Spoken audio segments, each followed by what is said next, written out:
Hello जी। आज के इस वीडियो में हम बात कर लेते हैं साउथ इंडियन बैंक के बारे में। अब इस बैंक के बारे में थोड़ी सी बातचीत कर लेते हैं, इनका Q2 का रिजल्ट किस तरीके का रहा उसको डिस्कस कर लेते हैं और बहुत ही इंटरेस्टिंग जगह पर ये बैंक खड़ा है, थोड़ी सी उसके बारे में भी बात कर लेते हैं। तो हम सारी चीजों की शुरुआत करेंगे कंपनी की मार्केट कैप से। और छोटा सा ही कंपनी, अगर हम मार्केट कैप देखने जाए तो 6,600 700 करोड़ रुपीज के आसपास का कंपनी का मार्केट कैप है। अब इससे पहले कि हम Q2 का रिजल्ट एनालाइज करें, हमें थोड़ा सा बैंक का हिस्ट्री समझना पड़ेगा। देखो इनको क्या हुआ था, 2020 2021 के आसपास इन्होंने बहुत सारी कॉर्पोरेट लेंडिंग कर रखी थी। उस टाइम पे इनका लोन बुक हुआ करता था करीबन करीबन 65,000 करोड़ रुपीज के आसपास का। और वो बहुत ज्यादा खराब हो गया उसमें एसेट क्वालिटी। वहां पर ग्रॉस एनपी नंबर 15% 16% के आसपास पहुंच गया। तो इनकी बहुत ही ज्यादा हालत खराब हो गई थी। तो वहां से इस बैंक को ये लोग इंप्रूव करते हुए लेके आ रहे हैं। तब देखो, जब आपको ये पता चले कि इस बैंक का पहले का क्वालिटी बहुत ज्यादा खराब हो गया था, तो पहले एक दिमाग चल जाना चाहिए कि भाई यहाँ पर अभी ये बहुत तगड़ा ग्रोथ नहीं लेके आ पा रहे होंगे। वहीं हमें यहाँ पर देखने को भी मिलेगा, अगर मैं आपको बताऊं कि इनका लोन बुक किस पेस पे बढ़ा, तो 13% के आसपास का ग्रोथ आया लोन बुक में, जो इंडस्ट्री के पेस पे काफी कम है। अगर हम देखने जाएं कि जैसे एसबीआई ग्रो कर रहा है या एचडीएफसी बैंक ग्रो कर रहा है, इतनी बड़ी बड़ी लोन बुक होने के बाद भी, एक का लोन बुक है 25 लाख करोड़ रुपए का, एक का लोन बुक है 35 लाख करोड़ रुपए का, 35 लाख करोड़ रुपीज के लोन बुक के ऊपर वो लोग 15% के आसपास ग्रो कर जाते हैं। और ये यहाँ पर 84,000 करोड़ रुपीज का जो इनका Q2 का लोन बुक है, उसके ऊपर ये लोग सिर्फ 13% के आसपास ग्रो किए। तो यहाँ पर ग्रोथ वाला स्टॉक तो नहीं है, ये चीज तो हमें समझ में आ रही है। बट यहाँ पर फिर भी पैसा बनाया जा सकता है, फिर भी हमें हो सकता है कोई अपॉर्चुनिटी देखने को मिल जाए, तो उसके बारे में बात करते हैं। अब देखो, अब एक चीज हमने समझी कि भाई इनके पास पुराना कॉर्पोरेट लोन था, वो बहुत खराब हो गया था, उसको ठीक करते हुए लेके आ रहे हैं। तो अभी करंट सिचुएशन में आपको बताऊं तो वो 65,000 करोड़ रुपीज का लोन बुक बन गया है 84,000 करोड़ रुपीज के आसपास का लोन बुक। और उसमें से जो कॉर्पोरेट वाला पोर्शन है ना, जो पुराना वाला बुक था, वो खत्म हो गया, ऑलमोस्ट ऑलमोस्ट खत्म हो गया है। वो वन थर्ड ही बचा है, सिर्फ 21,000 के आसपास का वो लोन बचा है। तो ये चीज हमने समझ ली। तो अब इस बैंक में जो टॉप लाइन ग्रोथ है वो आपको उतना देखने को नहीं मिलेगा। बट हाँ, आपको पैट में ग्रोथ काफी अच्छा देखने को मिलेगा, क्योंकि यहाँ पर कहानी सारी की सारी एसेट क्वालिटी सुधारने की है। तो उसके ऊपर हमें थोड़ा सा ध्यान देना है। अगर उसके साथ साथ ये अगर ग्रोथ की बात करने लग जाए, तो वो हमारे लिए बहुत ही बेहतर होगा, इसीलिए हम इस बिजनेस को ट्रैक भी कर रहे हैं। अगर मैं हाल फिलहाल बोलूं तो मैनेजमेंट कुछ भी ऐसा फोकस लग ही नहीं रहा मैनेजमेंट का कि भाई हम अपना जो पेस ऑफ ग्रोथ है उसको थोड़ा ऊपर लेके जाएं, वो 16 17 18% के आसपास टच करने की कोशिश करें। अभी मैनेजमेंट यही फोकस कर रहा है कि भाई हमारी एसेट क्वालिटी सुधर जाए, हम अपनी ऑपरेटिंग एफिशिएंसी अचीव कर लें, ऑपरेटिंग लेवरेज हमें मिलने लग जाए। हम बस उतना ही चाह रहे हैं। तो चलिए, ये सारी चीजें ध्यान में रखते हुए इनका Q2 का रिजल्ट हम एनालाइज करते हैं। अब जैसे हमें पता ही चल गया कि भाई यहाँ पर लोन बुक ग्रोथ आया 13% के आसपास का, डिसबर्समेंट ग्रोथ आया 78% के आसपास का। तो यहाँ पर ये ग्रोथ आना शुरू हुआ, ये एक अच्छा साइन है हमारे लिए। बट अभी भी इसको हमें आगे ट्रैक करते रहना पड़ेगा और बहुत ज्यादा ध्यान रखना पड़ेगा हमें इसकी एसेट क्वालिटी पे, क्योंकि पहले भी इनको एसेट क्वालिटी के टर्म्स में प्रॉब्लम आई थी। अभी भी एसेट क्वालिटी बहुत अच्छे लेवल्स पे आया नहीं है। ट्रेंड जरूर सही बन रहा है, बट उस ट्रेंड को वो फॉलो कर पाते हैं या नहीं कर पाते, वो उसके बारे में हमें जरूर ध्यान रखना पड़ेगा। और अगर मैं बात करूं डिपॉजिट ग्रोथ की, तो डिपॉजिट ग्रोथ रहा 8.7% के आसपास का। यहाँ काम खराब हुआ है, देखो यहाँ पर इनको इंप्रूवमेंट करने की बहुत ज्यादा जरूरत है। अब देखो एक चीज समझते हैं, अगर आपका डिपॉजिट की पेस ऑफ ग्रोथ नहीं आएगी, तो आप अपनी लोन बुक को अच्छे पेस पे नहीं बढ़ा सकते। ये आपके लिए प्रॉब्लमेटिक सिचुएशन रहेगा। क्योंकि एकदम एकदम सिंपल चीज समझते हैं, बैंक एक तरफ से पैसा अंदर ले रहा है, बैंक के लिए रॉ मटेरियल है पैसा, और बैंक सामने पैसे को ही लेंड कर रहा है, वही रॉ मटेरियल जो है उसी को वो लेंड कर रहा है, बीच में एक छोटा सा कमीशन बना रहा है। तो अगर बैंक का जो डिपॉजिट का ग्रोथ रेट है वो कम होगा, तो वो क्या होगा, थोड़े टाइम बाद आपका जो लोन बुक का पेस ऑफ ग्रोथ है वो भी नीचे आ जाएगा और मैच कर जाएगा आपकी डिपॉजिट की पेस ऑफ ग्रोथ को। तो अगर आपको किसी भी बैंक में ग्रोथ की लॉन्जेविटी देखनी है कि भाई ये ग्रोथ कितने लंबे समय तक चलता रहेगा, तो आप देखो कि इसका जो फंड्स हैं, जो डिपॉजिट्स हैं, वो किस पेस पे आ रहे हैं। क्या जो डिपॉजिट में ग्रोथ है वो ऑलमोस्ट ऑलमोस्ट बराबर सी है क्या आपकी टॉप लाइन ग्रोथ के? तो अगर बराबर है, तो ये लंबे समय तक सस्टेन कर पाएंगे, और जो इनके केस में है नहीं। अब क्यों नहीं है, वो थोड़ी सी बात करते हैं। इनको थोड़ा सा ब्रांड बिल्डिंग करने का जरूरत है, और जो न्यू जोग्राफीज है उनको एक्सप्लोर करने का जरूरत है। जब ये नई जोग्राफीज में जाएंगे, वहां पर अपना ब्रांड स्टैब्लिश करेंगे, तब जाके वहां से इनको डिपॉजिट मिलना शुरू होगा। तब जाके वहां से इनके पास पैसा आना शुरू होगा, और वहां से इनका कासा बुक्स में ग्रोथ देखने को मिलेगा, डिपॉजिट में ग्रोथ देखने को मिलेगा। तो इस चीज पे भी हमें ध्यान देना है कि भाई ये किस तरीके से ये सारी चीजें करते हैं। अब आ जाते हैं, हम बात कर लेते हैं कासा रेशो के बारे में। अगर कासा रेशो के बारे में बात करें, तो इनका कासा रेशो खराब ही हुआ। एक बार वापस शुरू कर लेते हैं, कोई बीच में प्रॉब्लम आ गया था, कोई बात नहीं। तो चलो, इनका कासा रेशो अभी भी खराब ही हुआ, तो ठीक है चलो, अब आपके पास बहुत ज़्यादा ब्रांडिंग पावर नहीं है, तो आपका कासा रेशो थोड़ा-सा खराब होगा। हाई इंटरेस्ट रेट एनवायरनमेंट है, लोग बाग अपने जो करंट अकाउंट, सेविंग्स अकाउंट है, उससे स्विच होके एफडी की तरफ जाने लगेंगे। कोई बात नहीं, हम उसको भी देख लेते हैं, बट बहुत ज़्यादा पेस पे नहीं होना चाहिए, वो इम्पोर्टेंट फैक्टर है और वो यहाँ पर हमें देखने को भी नहीं मिला। अगर मैं बात करूँ तो कासा रेशियो ड्रॉप किया फ्रॉम 32% टू 31.8%, तो 20 बेसिस पॉइंट्स के आसपास का फॉल था। तो ठीक है, इतना चलता है, कोई बहुत ज़्यादा इसमें सर खपाने वाली बात नहीं है कि कोई बहुत ज़्यादा चीज़ें खराब हो गई हों। अब आ जाते हैं, बात कर लेते हैं पैट के बारे में। तो इनका पैट ग्रो किया बाय 18.5% के आसपास, तो यहाँ पर अच्छा ग्रोथ देखने को मिला। और इसके बारे में भी बात करेंगे कि पैट ग्रोथ पे कोई बहुत अच्छा आया नहीं, जिस तरीके से आया वो तरीका अच्छा नहीं था। जैसे अभी हम अभी तक कहानी बना रहे हैं कि इनकी एसेट क्वालिटी इंप्रूव होगी, तो इनके प्रोविजंस कम होंगे, इस वजह से इनकी एसेट क्वालिटी के इंप्रूवमेंट की वजह से हमें यहाँ पर पैट में ग्रोथ देखने को मिलेगा, और ऐसा हुआ नहीं, तो इसके बारे में भी हमें थोड़ी सी बात करनी पड़ेगी। तो चलिए आगे देख लेते हैं। अगर हम इनका लोन बुक सेगमेंटेशन समझने जाएँ, तो अब हमें देखना है कि कॉर्पोरेट टू जो रैम वाला पोर्टफोलियो है, रिटेल, एग्रीकल्चरल एंड एमएसएमई वाला पोर्टफोलियो है, वो किस तरीके से प्ले आउट हो रहा है, वो देखना है। तो पहले जो 100% कॉर्पोरेट बुक था, अब उसको काट-काट के ये ओनली 40% के आसपास लिए हैं। तो अब सिर्फ 40% बचा है कॉर्पोरेट बुक, तो ये अच्छी चीज़ है। बचा हुआ 25% है हमारा रिटेल वाला सेगमेंट, 20% है हमारा एग्रीकल्चर वाला सेगमेंट, और 25% 15% है हमारा बिजनेस वाला सेगमेंट। बिजनेस वाले सेगमेंट में ये क्या कर रहे हैं, एमएसएमई को लोन दे रहे हैं, तो ये चीज भी हमने समझ ली। अगर हम इंडिविजुअली समझते जाएं कि कौन सा किस पेज पे ग्रो कर रहा है, तो जो हमारा पर्सनल लोन वाला या रिटेल वाला जो सेगमेंट है, रिटेल वाला सेगमेंट ग्रो कर रहा है एट द पेस ऑफ 24% के आसपास। तो 24% का ग्रोथ है हमारा रिटेल वाले स्पेस में, अच्छा ग्रोथ है। ये इसी के सिमिलर सा ही ग्रोथ है हमारा बिजनेस वाले स्पेस में, और एग्रीकल्चर वाले स्पेस में कोई बहुत ज्यादा ग्रोथ है नहीं।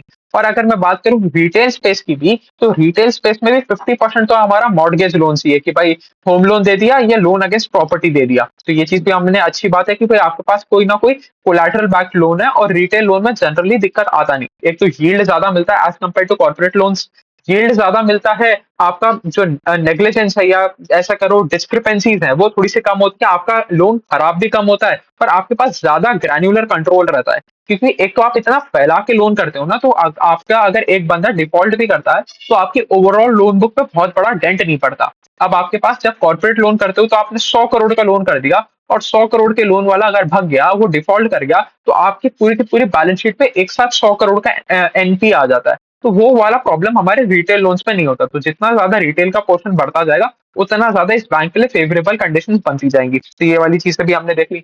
वैसे अगर हम बात करें रिटेल सेगमेंट के अंदर अंदर सब सेगमेंट की, चाहे वो होम लोन हो, मॉर्गेज लोन हो, व्हीकल लोन हो, क्रेडिट कार्ड लोन हो, या पर्सनल लोन हो, वो सारे अच्छे पेज पे बढ़ रहे हैं। कोई 40% पे बढ़ रहा है, कोई 50% पे बढ़ रहा है, कुछ कुछ तो 70 to 73% पे भी बढ़ रहे हैं। जैसे लोन अगेंस्ट प्रॉपर्टी वाला सेगमेंट है, वो 73% के आसपास भी बढ़ रहा है, तो वहां पर ग्रोथ का इशू आ नहीं रहा उस वाले सेगमेंट में। ओवरऑल कंपनी बहुत बढ़िया पेज पे ग्रो नहीं कर रहा, बट जहां पर ये नई एंट्री मार रहे हैं, वहां पर कोई ज्यादा ग्रोथ में हमें दिक्कत देखने को मिल नहीं रही है। अब एक और के बारे में बात करें, ये जो इनका 15% के आसपास का बिजनेस लोन वाला सेगमेंट है ना, इसके ऊपर ये बहुत ज्यादा बुलिश है, सारा का सारा ध्यान ये लोग इसी पे दे रहे हैं। ये एमएसएमई लेंडिंग करने की कोशिश कर रहे हैं। तो एमएसएमई क्या होता है, ये जो छोटे बिजनेसेस हैं, इनको वर्किंग कैपिटल लोन्स और इनकी रिक्वायरमेंट के अनुसार लोन देने की ये लोग कोशिश कर रहे हैं।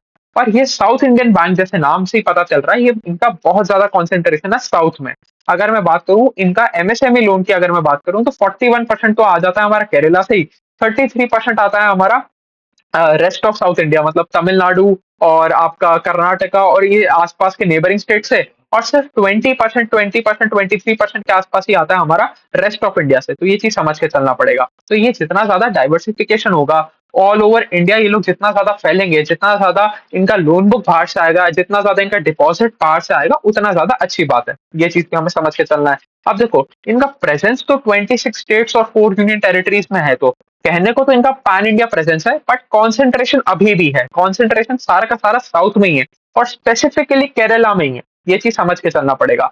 अगर हम ओवरऑल लोन बुक पे देखें, तो पहले इनका जो करीबन 36-37% के आसपास का कंट्रीब्यूशन आता था केरला से, वो घट के अब सिर्फ 33% रह गया। तो डायरेक्शन सही है, बट ये देखना पड़ेगा कि कितनी जल्दी ये लोग डाइवर्सिफाई कर पाते हैं अपनी जोग्राफिकल कॉन्सेंट्रेशन को। तो 33% आ गया केरला से, 33% आ गया रेस्ट ऑफ साउथ इंडिया से, और 34% आ गया रेस्ट ऑफ इंडिया से। तो ये इनका जोग्राफिकल कॉन्सेंट्रेशन है, ये भी हमने समझ लिया। अब देखो थोड़ी-सी खराब चीज़ों के ऊपर आ जाते हैं। कोई इन्होंने एक भी ब्रांच ऐड नहीं करी इस क्वार्टर में। इनके पिछले क्वार्टर में भी 955 ब्रांचेस थी, इस क्वार्टर में भी 955 ब्रांचेस ही हैं। अगर आप ब्रांच नेटवर्क एक्सपैंड नहीं करोगे तो कंपनी ग्रो किस तरीके से करेगा? क्योंकि देखो आज के दिन अगर हम देश का सबसे बड़ा प्राइवेट प्लेयर बैंक की बात करें ना, एचडीएफसी बैंक के बारे में बात करें, वो भी अपना ब्रांच को एक्सपैंड करता है बाय 8, 9, 10% के आसपास। वो जो इतना बड़ा कंपनी हो गया है, वो जब 10% पे एक्सपेंशन कर सकता है, हाँ, तो आज 6-7 हज़ार करोड़ का कंपनी हो, जिसका 80-85 हज़ार करोड़ रुपए के आसपास का लोन बुक है, आपने एक्सपेंशन क्यों बंद कर दिया? मतलब ये बहुत ही खराब स्थिति है। चलो हमें समझ में आ रहा है कि भाई आप अपना कॉस्ट टू इनकम नीचे लेके आना चाह रहे हो, आप अपनी ऑपरेटिंग एफिशिएंसी बढ़ाना चाह रहे हो, आप खर्चे पे कंट्रोल लेके आना चाह रहे हो, बट ये सही तरीका नहीं है ना। और उसके बाद ये अपने कुछ-कुछ मैट्रिक्स को इस तरीके से ग्लोरीफाई करते हैं कि भाई हमारा हमारा जो एयूएम पर ब्रांच है वो ऊपर चला गया, हमारा लोन्स पर ब्रांच ऊपर चला गया, बिज़नेस पर ब्रांच ऊपर चला गया। अरे जब आपने ब्रांचेज़ ही नहीं बढ़ाई, तो जो आपका एक्जिस्टिंग लोन बुक जो बढ़ा है, वो सारा का सारा उन्हीं ब्रांचेज़ से आएगा। तो आपका जो पर ब्रांच एयूएम है या पर ब्रांच बिज़नेस है, वो ऑटोमैटिकली बढ़ जाएगा। ये कोई अच्छी चीज़ थोड़ी है। अगर आप ब्रांच एक्सपेंशन करते 10% का और उसके बाद ये वाला मैट्रिक आता, तब ये अच्छी बात होती। ये चीज़ हमें समझ के चलना पड़ेगा। तो हर बात जो कंपनी कह रही है वो ज़रूरी नहीं है कि अगर आपको अच्छा दिखाया जा रहा है तो अच्छा ही हो। उसके ऊपर से अगर हम बात करें तो इनका एम्प्लॉयी काउंट पिछले 4 क्वार्टर से नीचे आ रहा है। मतलब ये पिछले 4 क्वार्टर से अपने एम्प्लॉइज़ को बाहर निकाल रहे हैं, फायर करते जा रहे हैं। तो ये तो अच्छी चीज़ है नहीं ना, क्योंकि आप एक बिल्कुल सिंपल सी चीज़ समझो कि अगर आपने कोई एक बिज़नेस स्टार्ट किया, अगर बिज़नेस स्टार्ट कर रहे हैं तो वो बिज़नेस बहुत अच्छा कर रहा है, अनलेस एंड अनटिल वो प्लेटफ़ॉर्म बिज़नेस नहीं है तो आपको रिक्वायरमेंट नहीं पड़ेगी। बट अगर ऐसा कुछ चलो आपने कोई किराने की दुकान निकाली, तो किराने की दुकान निकाली और वो बहुत अच्छी कर रही है। अब आप एक बगल में एक और किराने की दुकान खरीद के लगा रहे हो, तो आपको नंबर ऑफ एम्प्लॉइज़ तो आपके बढ़ेंगे ना, कभी भी कम तो नहीं होंगे ना। तो ये ऐसी कैसी कंपनी है कि भाई ये अपने नंबर ऑफ एम्प्लॉइज़ को ही निकाले जा रही है। तो ये कुछ चीज़ें हैं जो मतलब ऐसा कंसर्निंग है कि भाई आप ऐसा कर क्यों रहे हो? आपके एक्चुअली कंपनी में चल क्या रहा है, जो हमें क्लैरिटी नहीं दे पाती चीज़ें। एक ये चीज़ हो गई। अब आ जाते हैं हम मेन पॉइंट पे, क्योंकि यहाँ पर सारा का सारा खेल एसेट क्वालिटी का ही है। यहाँ पर हमें ये तो पता चल गया कि आपका टॉप लाइन का ग्रोथ आएगा ही नहीं। जो आपका लोन बुक का ग्रोथ है वो तो गायब है। अब सारा का सारा खेल है हमारा पार्ट के ग्रोथ का, जो आपका बॉटम लाइन ग्रोथ है उसका, और वो आएगा जब आपकी एसेट क्वालिटी इंप्रूव करेगी, आप अपने प्रोविजंस कम करोगे उस पे। तो अब एसेट क्वालिटी की बात करें तो एसेट क्वालिटी का quarter on quarter level as well as on Y level improve भी किया। तो अब ग्रॉस एनपीए नंबर पहुंच गया 4.4% के आसपास पे, और नेट एनपीए नंबर पहुंच गया है 1.3% के आसपास पे। और ये इंप्रूवमेंट ही देखने को मिला, यहाँ पर भी कोई दिक्कत वाली बात नहीं है। अब अगर मैं बात करूं कि इसमें से जो नया वाला जो इन्होंने लोन दे दिया कि भाई जो एक वो पुराना कॉर्पोरेट लोन था जिसका 16-17% के आसपास का ग्रॉस एनपीए पहुंच गया था, उसको छोड़ दें। जो नया इन्होंने डिस्बर्समेंट किया, जो नया लोन दे दिया, उस पे क्या स्थिति चल रही है ग्रॉस एनपीए की, तो देखने जाए तो वहां पर बहुत ही अच्छे मेट्रिक्स हैं। 0.4% के आसपास का उनका ग्रॉस एनपीए चल रहा है, और पुरानी वाली बुक पे चल रहा है 4.9% के आसपास का ग्रॉस एनपीए। तो जो भी अभी यहाँ पर कंपनी के बैलेंस शीट पे ग्रॉस एनपीए दिख रहा है, वो सारा का सारा पुरानी वाली बुक में आ रहा है। 90-95% पुरानी वाली बुक में से आ रहा है। तो ये चीज़ हमें समझ के चलना पड़ेगा। आप थोड़ा-सा अगर कॉस्ट ऑफ फंड्स और यील्ड ऑन एडवांसेस के बारे में बात करें तो कॉस्ट ऑफ फंड्स बैंक का ऊपर ही गया है, वाई-ओवाई लेवल पे। वो हर कंपनी का गया है, इनका भी गया है। यहाँ पर भी कोई कंसर्निंग बात नहीं है। बट ये पूरा का पूरा पास ऑन नहीं कर पाए हैं कस्टमर को। तो जिस पेस पे इनका कॉस्ट ऑफ फंड्स बढ़ा, उस पेस पे इनका यील्ड ऑन एडवांसेस नहीं बढ़ा।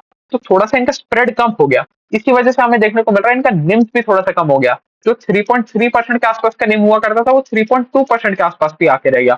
तो यहाँ पर भी थोड़ी-सी प्रॉब्लम आई। उसके ऊपर क्या हुआ, इनको प्रोविज़न अभी भी बढ़ाने पड़ गए। तो ये देखो ये है कंसर्निंग चीज़। चलो इसके बारे में एक बार और बात करेंगे। पहले थोड़ी-सी अच्छी चीज़ों के बारे में बात कर लेते हैं। इनका कॉस्ट टू इनकम गिर गया, अब 59% के आसपास आ गया फ्रॉम 66-67%। और उसका तो सिंपल सी चीज़ है ना, आप ब्रांच एक्सपेंशन कर नहीं रहे, आप एम्प्लॉइज़ को काटे जा रहे हो, तो अब आपका जो भी इंक्रीमेंटल पैसा है वो आपका आपका इनकम बढ़ती जा रही है और आपका कोई खर्चा आ नहीं रहा, तो कॉस्ट टू इनकम नीचे आ जाएगा। तो ऐसे कॉस्ट टू इनकम नीचे आने से कोई अच्छी बात तो है नहीं, कोई हम इसको पॉजिटिव तरीके से तो देखना नहीं चाहिए हमें। अब आ जाते हैं, थोड़े से नंबरों की बात कर लेते हैं। तो इनका जो नेट इंटरेस्ट इनकम है वो ऊपर गया by 6% over a Y level. Total income was up by 12% over a Y level, and operating profit was up by 20% over a Y level. तो हमारे पास 20% का नंबर आ गया। 20% पे हमें फोकस करना है। अब इसके बाद क्या कहानी होती है उस पे हमें फोकस करना है। अब देखो आइडियल सिनेरियो क्या होना चाहिए था कि इस कंपनी ने अपनी एसेट क्वालिटी सुधारी, आगे की इनको एसेट क्वालिटी में कोई भी स्ट्रेस देखने को नहीं मिल रहा, इनको अपने प्रोविजंस कम करने चाहिए थे। तो अगर ये लोग प्रोविजन कम करते तो इससे क्या होता, इनका जो जो ऑपरेटिंग प्रॉफिट है उसमें और पैसा जुड़ता, तो हमें पार्ट और ज्यादा बड़ा देखने को मिलता। बट हुआ क्या है, इन्होंने अपने प्रोविजंस बढ़ा दिए बाय 100%। इसका मतलब क्या है कि अभी भी जो तकलीफ वाला पीरियड है वो पूरा का पूरा खत्म नहीं हुआ है। इनको अभी भी अपनी एसेट क्वालिटी पे उतना भरोसा नहीं है कि भाई आगे चल के यहाँ पर कोई हमें दिक्कत नहीं आएगी। तो ये एक और खराब पॉइंट बन जाता है इस कंपनी के लिए। तो आप देखो, अगर इतनी सारी कंसर्निंग चीजें हैं ना, उसके बाद तभी ऐसा होता है कि स्टॉक प्राइस नहीं चले और स्टॉक प्राइस नीचे की तरफ ही चलता है। अब देखो, थोड़ा सा हम पीएनबी का एग्जांपल लेके चीजों को समझने की कोशिश करते हैं। पीएनबी भी सेम सिचुएशन से निकला। पीएनबी का एसेट क्वालिटी बहुत ज्यादा खराब हो गया था। उन्होंने पूरा का पूरा अपनी बुक को रिवाइज किया और ढंग से ऊपर की तरफ लेके जाने लग गए, कि इंप्रूवमेंट की तरफ लेके जाने लग गए। अपने gross NPA, net NPA numbers को इंप्रूव करके नीचे लेके आने लग गए। उनका भी टॉप लाइन में ग्रोथ नहीं आ रहा था। वो बैंक बढ़ रहा था बाय 7%, 8%, 9% के आसपास का टॉप लाइन था उस बैंक का। वहां पर लोन बुक ग्रोथ वहां पर भी नहीं आ रही थी। बट वो अपनी एसेट क्वालिटी को इतना ढंग से सुधारते गए कि उनके जो प्रोविजन है वो लगातार नेगेटिव आ रहे थे। किसी क्वार्टर में 50 करोड़ नेगेटिव आ रहा था, 60 करोड़ नेगेटिव आ रहा था, 100 करोड़ नेगेटिव आ रहा था। तो वो प्रोविजन से पैसा निकालते थे और अपने पार्ट में जोड़ देते थे। तो इसीलिए उनका पार्ट का ग्रोथ इतना अच्छा आ रहा था, जो इस बैंक के साथ नहीं हो रहा। यही प्रॉब्लमैटिक चीज है। अगर ये अपनी एसेट क्वालिटी सुधारें, प्रोविजंस को कम करें, तो इनके लिए भी वही पीएनबी वाली स्टोरी बन सकती है। बट यहाँ पर हो नहीं रहा ऐसा। यहाँ पर अभी भी प्रोविजन ऊपर की तरफ ही जा रहे हैं। इसका मतलब अभी भी मैनेजमेंट को कॉन्फिडेंस नहीं है इनके एसेट बुक पे। इनको अभी भी लग रहा है कि आगे चल के हमें और भी ज्यादा स्ट्रेस देखने को मिल सकता है अपनी लोन बुक पे ऊपर। तो ये एक अच्छा पॉइंट नहीं बनता। तो अब हम समझना चाहिए कि भाई फिर ये 18% के आसपास का ग्रोथ कैसे आ गया, क्योंकि इनका टैक्स रेट नीचे चला गया। अब देखो, ये बहुत इंटरेस्टिंग चीज है। इनको टैक्स रिबेट मिला, इनको टैक्स में से पैसा वापस मिला। तो इनका इस बार आप जाके टैक्स देखोगे तो -13% के आसपास का टैक्स है। इसकी वजह से इनका जो आपको पैट ग्रोथ देखने को मिल रहा है वो 18% का देखने को मिल रहा है। अब 18% का पैट ग्रोथ आता और वो प्रोविजन कम की वजह से आता तो बहुत अच्छा मानते। बट अभी 18% का पैट ग्रोथ आया है, बट वो टैक्स कम होने की वजह से आया है, इसलिए ये कोई अच्छी चीज है नहीं। तो अभी भी इनके लिए कहानी थोड़ी सी खराब ही आगे चल के देखने को मिल रही है। इसके अलावा अगर कोई कॉन कॉल में मैनेजमेंट कुछ कुछ बहुत अच्छा बोलता है, कुछ अच्छा हरी झंडी दिखाता है, तो इसके ऊपर एक और वीडियो हमें बनाना पड़ेगा और फिर वहां पर समझना पड़ेगा कि इस बैंक के साथ हो क्या रहा है। तो ये एक ऐसा बैंक बन सकता था जो पीएनबी वाली स्टोरी को रेप्लिकेट कर दे। बट कहानी बन नहीं रही, बात बन नहीं रही। यहाँ पर अभी भी हालत और भी ज्यादा खराब ही होती है हमें देखने को मिल रही है। तो चलिए, अभी के लिए इतना ही रखते हैं। ये थी कहानी साउथ इंडियन बैंक के बारे में। Thank you.